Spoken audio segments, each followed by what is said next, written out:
Bizi Surayyo osteopatga masajga kelyapmiz. Bugun 8-kunimiz. Komila masajistiga keldik. Komilaga juda ham xursandmiz Komiladan. Bolamda skolyoz, kifoz anaqa edi diagnozi. Hozir juda ham yaxshi, o'zgarishlari katta. Oldingiga nisbatan juda ham yaxshi. Men maslahat berardim, kelinglar. Realniy nima deydi, bolada o'zgarish bo'lar ekan, prosta tak bundoq anaqa emas. Har kuni har xil muolaja bo'lar ekan. Mana shu 10 kunlik masajimiz bo'lsa, hozir 8-kunda bizni shu 8 kun bir xil masaj bo'lmadi, osteopatiya bo'ldi, boshqacha yana har xil anaqalar bo'ldi, usullarda qildilar.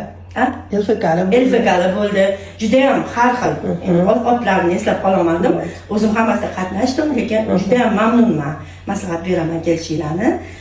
Farzandinglarning sog'lig'i, o'zinglarni ayollarni, o'zimizni ham. Men даже o'zim ham kelmoqchiman. Maslahat beraman kelish